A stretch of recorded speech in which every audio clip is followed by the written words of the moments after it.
I'm Michael David with Eye on Sun Valley Sports, and it's my pleasure to be joined by Paige Roberts, a neuro-performance specialist from the Seattle area who's worked with players on the Seattle Seahawks and members of the U.S. snow sports teams. Paige, thank you for being with us. Yeah, absolutely. It's my pleasure. So brain health, brain trauma, it's been going on for a long time, but it's a relatively new field. What spurred you into this field? Oh boy. I had a past friend who had completed suicide when I was in college, and then another friend completed suicide when I was 29. So 10 years later, and my background, my undergrad was in exercise science, and then I just completed a master's degree in social work. And I started to try to understand why athletes were completing suicide. Right. And it really led me to Dr. Jeffrey Kuchar, he's an MD neuropsychologist who works with the NBA and the US ski team, and he very specifically was trying to figure out if there was a correlation between suicide and concussions. And he really found that, and this was about 5 years ago even, that he really started digging into things. He and Dr. Mickey Collins, whom he was in the movie Concussion, I don't know, right. He's with the University of Pittsburgh Medical Center, and they kind of made it their mission to really understand this and figure it out. And they started to see that it's not necessarily just TBIs, it's any kind of injury, and we can kind of see a decrease in neurovoltage and a depression in the nervous system anytime an athlete goes through any kind of injury. So, and TBI is for the novice. Traumatic brain injury. Right, correct. Yeah. So. And we associate it oftentimes right now because it's been in the news, the movie Concussion that you talked about with NFL players, but this is across the sports spectrum, isn't it, in terms Absolutely. of any type of athletic event that has the possibility of Yeah, crashing, falling, Exactly. impact, any of it. Right. And it doesn't have to be two players. No, and just falling on the ground. The velocity is enough to cause a primary and secondary concussion. Primary is just hitting the ground, secondary is the brain bouncing around the skull. So again, in the last 5 years, we've really looked into what's going on, the return to play guidelines. None of that was going on when I worked in the athletic training room back in college, and I ran cross country in college as well. Right. And I mean, we were just like having them follow our finger to see if their eyes were tracking. So nowadays we've got these sophisticated types of measurement tools, and this one very specifically is the WAVI QEEG, right. Developed out of Boulder, Colorado, and it can give a baseline measure of your voltage in your brain and where you actually have activity in your brain. So voltage, there should be as much as there is to power a light bulb in the brain every single day. Okay. And so if someone's hit their head, the voltage will decrease and the activity will decrease. And so we were talking off camera back in the day. You got knocked out. You saw stars, and a couple plays later, maybe you went back in the game. The same type of trauma was happening back then, but it was going untreated, correct? Yeah, and well, now we know differently. And the thing is the brain will heal given the desirable conditions and the desirable intervention. So really, that's what we've figured out at this point in time. I mean, the typical individual will heal after 2 weeks. If they have any more post-concussion syndrome symptoms after 2 weeks, then there might be another issue going on, and that's what Dr. Mickey Collins has found at the University of Pittsburgh Medical Center. So it will heal. We just need to be identifying that these concussions are happening, pulling the kid out or adult, and applying particular interventions. Right. So there's one end of the spectrum as concussions have come more in the news that says, well, don't even have your kid play football or play any contact sport.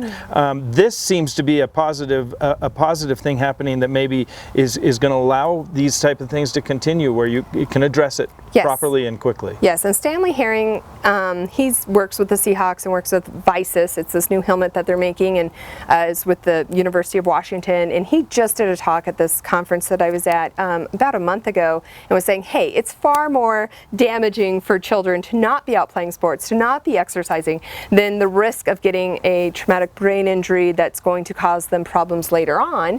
And again, that once we identify, the kid sits out after a week to 2 weeks, they're healed. It's just pulling them out, and they didn't used to pull them out, so that's why we're seeing a lot of individuals with issues that, you know, now that are in their 30s and 40s and so on. Right. But yeah, moving forward, no, we shouldn't stop exercising. It's the number one thing that's healthful for us. Right, and so that kid again, there's someone on the sidelines nowadays that is able to address it immediately, and so not to pull them out and live in fear of that, but to go out there and do those things that are good for in so many other respects, right? Oh, absolutely.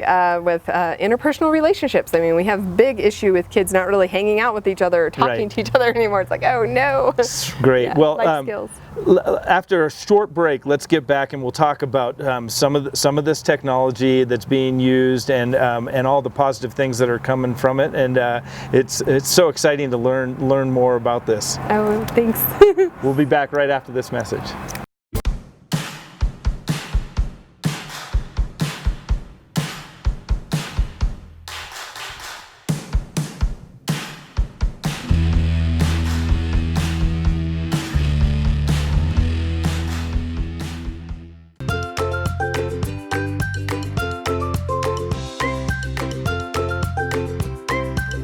Better food, better price, better service. Atkinson's Market, supporting local farmers since 1956. We're back with Paige Roberts, neuro performance specialist. Paige, a lot of us are familiar with the tragic story about Junior Seau, the professional football player who was a star at all levels, and then after suffering several traumas, he completed suicide. Is some of this technology and things that you're going to tell us about, had they maybe been around at the time, something that maybe could have avoided that tragedy? Oh, absolutely. And so that kind of gets into the field of sports psychology, performance expansion specialists, and mental conditioning coaches, and so on. Yeah, it is a very necessary field, because we know that athletes will heal 80% quicker after a head injury if they see a sports psych one time. Wow. And then when we start to get into what types of therapy and different types of injuries, whether it be a perceived failure or watching a teammate injure themselves. So or even secondary trauma. Secondary trauma. Okay. Yes. So we know that our mirror neurons and the motor neuron signals in our brain actually fire when we're watching someone else get injured, and it's something that could happen to us. Obviously, we're playing the same sport. Right. So we actually know that we're conditioning in the maladaptation that way. So when we talk about releasing trauma, okay, so we've been talking about trauma for a little bit now. There's this type of therapy called Brainspotting, and it's only been around about 15 years. Okay. Yeah. And yeah, that's what these little toys are for here. So these are pointers. They're not pens. No, these are like pointers. Oh wow. Okay. You track an individual's eyes with them. So what we know is the eyes are directly connected to the brainstem. So they're actually reflexive cues. When you're having an athlete sit here, they're listening to bilateral sound, which that's the hypnotherapy aspect of brain spotting. Okay, right. So it's waves going back and forth, and it's activating the middle brain where we hold on to these traumatic experiences, whether it be physiological or psychological, emotional, and then the primitive brain, the muscle guarding, oh no, we're going into battle. Okay. So the eyes tap into that. We're getting them into that area of their brain, and then I'm having them tell me about the injury. So if it's a snowboarder, I'm having them explain to me the crash. And is this is immediately following, or it can Immediately also be following. Okay. Right. They create a homeostasis. Anyone creates a homeostasis around mental or physical trauma right after it happens. That's Right. Dr. Robert Scar. He's an MD neurologist who supports all this work and ran a traumatic brain injury clinic in Boulder, Colorado for 30 years or something of that nature. Okay. Multiple books within and around how the body stores trauma. Nonetheless, so you have the athlete follow the pointer, and they're telling me like, oh yeah, when my edge caught and I slammed my face into the ground, and the body will react. And so we know that we're in that neural pathway, that memory network. And then they talk about it, and you say, okay, where do you feel that in your body? Oh, my gut, because man, it was horrible. It's like I was surprised I woke up. It's like it was so bad. There was blood all around me, and they're just telling you the experience. The body's actually deconditioning that out of their nervous system. So they're reprocessing it. Same thing with head injuries, and even if it's just the perceived failure. An athlete goes out there and goes, man, I didn't even score at this World Cup. I couldn't believe it. And so same thing, you're finding the position. Where do you feel this sadness? This is your career. This is your life. Feel it right here in my chest, and you see the cue. You're seeing the cue. It's reflexes. It has nothing to do with the thing they're seeing. So when we see that quarterback nowadays, and he gets hit hard and goes off on the sidelines, and they put him in the tent immediately, and this is the kind of stuff that's going on. Tell us a little bit about this contraption too. Oh boy. Okay, so I like the combined process of the Brainspotting, the psychotherapeutic technique, Yep. and then this is photobiomodulation light therapy. This is out of Harvard. So this is Dr. Michael Hamblin. This was brought to Harvard in 1993, light therapy was. Okay. And he found that you can stimulate with different wavelengths of light, this is red light and near infrared light, the mitochondria to actually get the tissue to heal 50% quicker.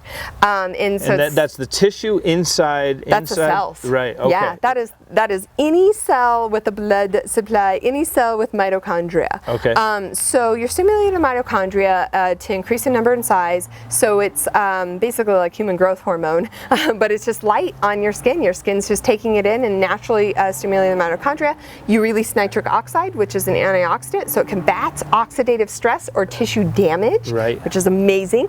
So yeah, so Russell Wilson needs to have this on his head in that tent, needs to quickly reprocess the memory. It's out of his nervous system. He's no longer hesitating when he's getting ready to throw the ball, unconsciously too, so out right. of his peripheral, he sees or thinks someone's coming at him and it picks up on that reflexive cue, he'll hesitate. It's like, no, we can decondition that out of the nervous system so that he's just free movement. Right, right. And what do we have here? Oh, that's another laser. So this is just a more concentrated laser. Yep. And so Hamlin's original research was just truly putting it on the brainstem and in the ears and up the nose. And so you're holding it in these positions for 5 minutes.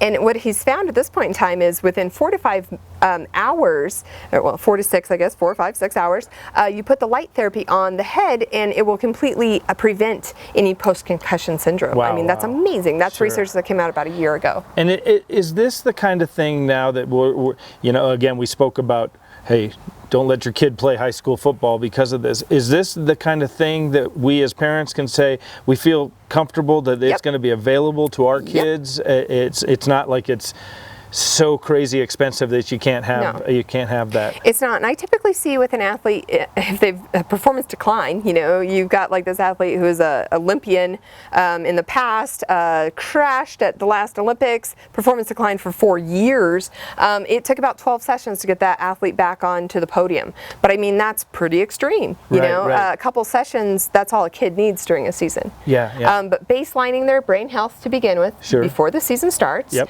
And then if we're concerned, if they're acting funny, if someone saw them get hit, your concussion spotters or another parent going, man, I think he went down. It's advocating, going, hey, we need to get them a brain scan or maybe pull them out for a week and see what goes on here. Right. And then applying these interventions. The sports psych aspect, trauma reprocessing therapy is what the Brainspotting is, and then the photobiomodulation light therapy. That's so fantastic. And I think, I went into this before talking to you thinking about, oh gosh, this is it's such a serious thing, and when injuries like this happen, but it feels more positive. Like there's a lot to look forward to be able to treat these, and I think that speaks well for sports and for brain health and into the future. And we talked about the suicide thing, and to be able to address brain health earlier on and know what's going on, because we for so many years we didn't know what was happening inside that skull. So it's awesome to speak with you and to learn more about it. Is there a website or something that we can learn more about? www.robertsneurotraining.com. Awesome. Well, thank you so much. My guest has been Paige Roberts, neuro performance specialist out of Seattle. I'm Michael David with Eye on Sun Valley Sports, keeping my eye on Wood River Valley sports for you. I moved out to Idaho 4 years ago, so I met a lot of people, and I really, really like it here. If you don't have something like that brings you into other people's lives, it takes a long time to get to know people.